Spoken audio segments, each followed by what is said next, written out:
The first book of Moses, called Genesis. Chapter 38. And it came to pass at that time that Judah went down from his brethren, and turned in to a certain Adulamite, whose name was Hira.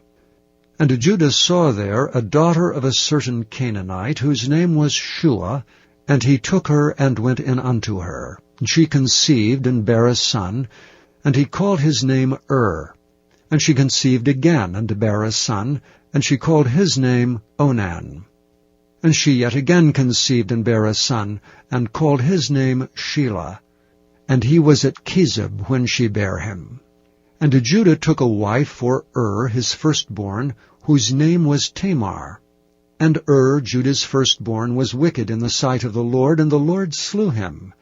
And Judah said unto Onan, Go in unto thy brother's wife, and marry her, and raise up seed to thy brother.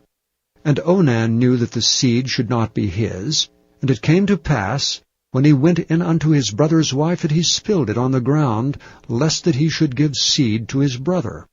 And the thing which he did displeased the Lord, wherefore he slew him also.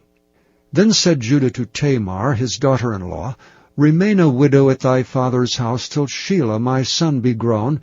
For he said, Lest peradventure he die also, as his brethren did.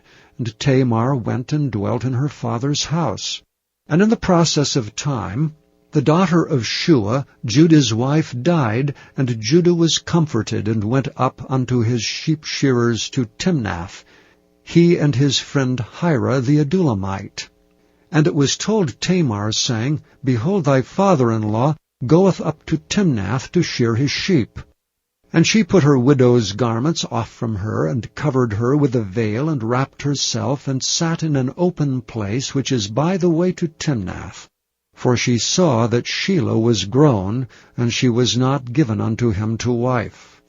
When Judah saw her, he thought her to be an harlot, because she had covered her face. And he turned unto her by the way, and said, Go to, I pray thee, let me come in unto thee. For he knew not that she was his daughter-in-law.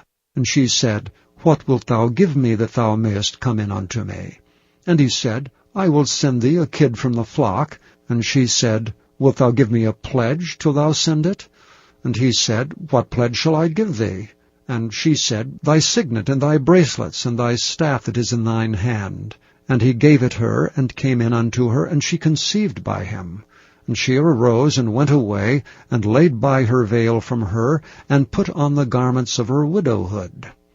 And Judah sent the kid by the hand of his friend the Adulamite, to receive his pledge from the woman's hand, but he found her not.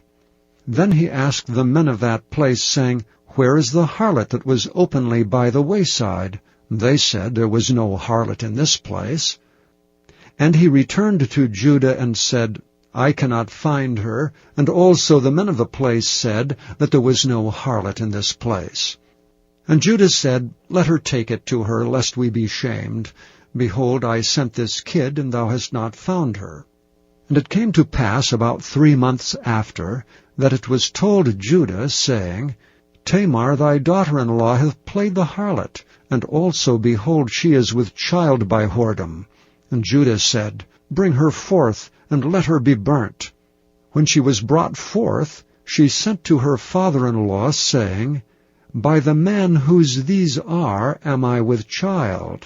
And she said, Discern, I pray thee, whose are these, the signet, and bracelets, and staff? And Judah acknowledged them, and said, She hath been more righteous than I, because that I gave her not to Shelah my son. And he knew her again no more.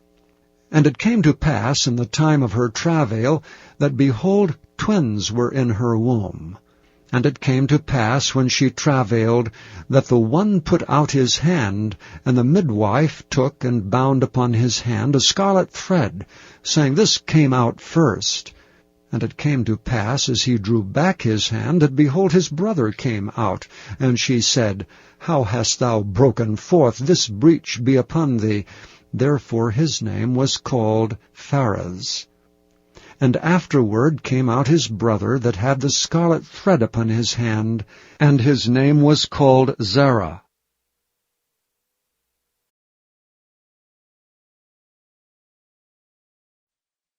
Thank you for listening to this recording of the King James Bible produced by Audio Scriptures International.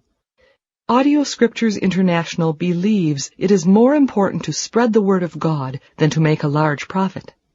Please feel free to make copies of these recordings and distribute them freely so long as you adhere to the following guidelines. First, you may not charge any more than the cost to duplicate and send them. Secondly, you must make a complete copy of the recording, including this message. For commercial and fundraising distribution, please contact Audio Scriptures International for additional information.